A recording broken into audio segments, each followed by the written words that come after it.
Nag-ihaw tayo ng talong para ating gawing ano nga ba yung tortang talong. Dito na lang ako nag-ihaw sa kalan kasi madilim pa kung pupunta ako sa aming abuhan at para mag-uling. Kailan to? Ilang piraso lang naman. Nag-ihaw tayo ng talong para ating gawing ano nga ba yung tortang talong. Dito na lang ako nag-ihaw sa kalan kasi madilim pa kung pupunta ako sa aming abuhan at para mag-uling. Kailan to? Ilang piraso lang naman.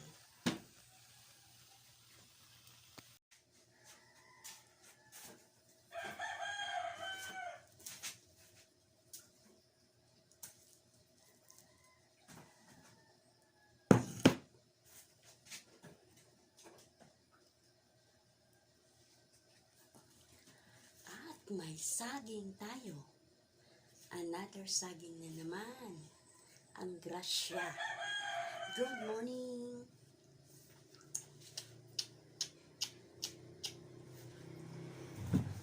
Masaya lang ako pag puno ng pagkain sa bahay. Yun lang ang napakasimpleng kasiyahan ng isang ina. Pag may pagkain, kahit simple lang, basta puno at maraming grasya. Babalatan na natin ito. Mamaya, ako'y magpiprito na. Ako'y magsalamin at di ko klaro baka kung anong mabalatan ko. At minsan po kasi, dito ay mayroong tao. May gwardya sa ilalim. Kailangan i-check nating mabuti at baka may gwardya. Lahat atin ang balatan. Takala.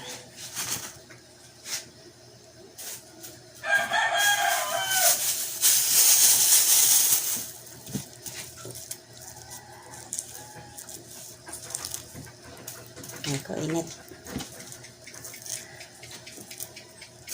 Baba dyan, Ming. Huwag ka umakyat dyan. Ito ang madaling lutuin sa umaga. Laling maluto, hasil lang iihaw mo pa, babalatan mo pa. Pero madali lang. Langgam. Kaya may langgam. Kumusta po kayo? Init.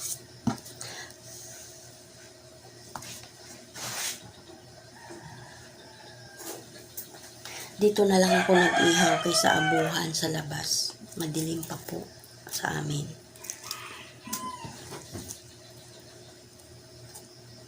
It's 4:30 in the morning.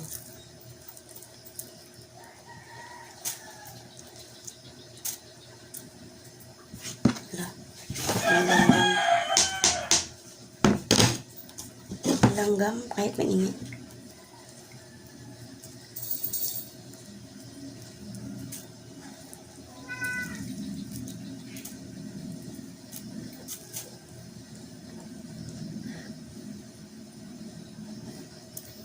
Ito ka nga, baliktad tayo.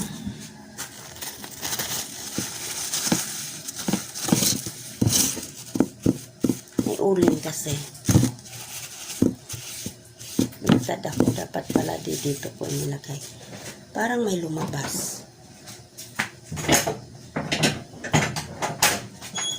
Shhh!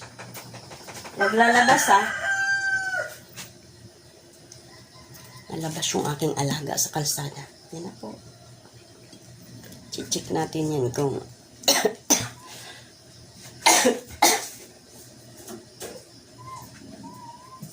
nubo na.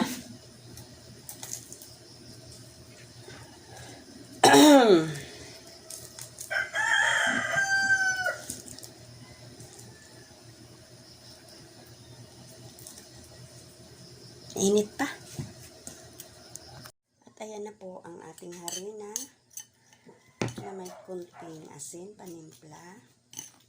At ngayon ay lagyan natin ng 2 egg. Ay, nagseremonyas na naman kayo sa ingay dyan. Nilagyan ko na yung harina ng kunting asin.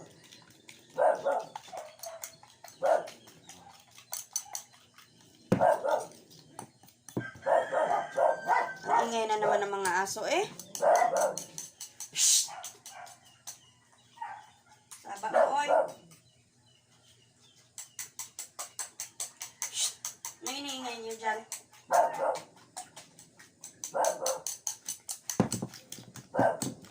Halo natin magbuo-buo yung harina.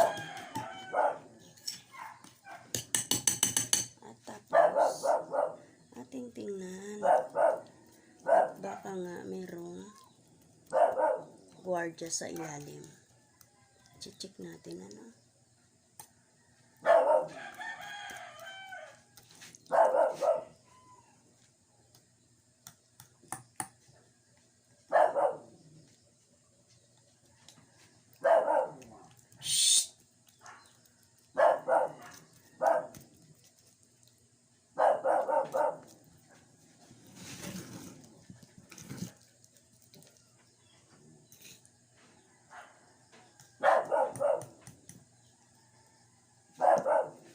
Shhh! Ay, pag umaga talaga at nakakita ng ibang aso.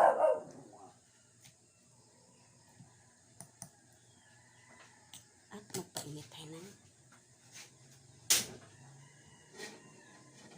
kawali. At magprito tayo ng saging din. O, diba? Ang ganda. Kagwapa sa akong saging. Napakain, no? Mamaya, pagkita ko sa inyo ang aking pagluluto ng aking simpleng ulam at simpleng almusal sa aking munting tahanan. Ayan na po, nabaliktad ko na ang aking tortang talong.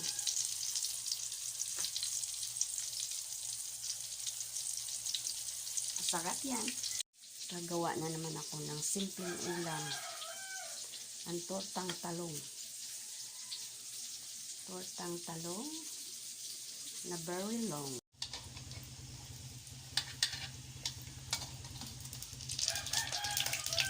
Napaka-organic ng aking kawali. Lumang kawali na to pero gusto kong gamitin at hindi siya sunugin. Ito ang kawali matanda pa sa aking anak na pangalawa.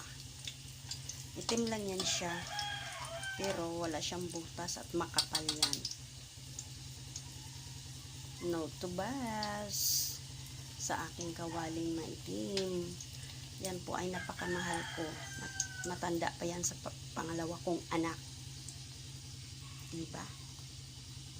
Diba mga kananay? Kadasay. Ayan na po. Ready na po ang ating pagkain. Ang ating ulam.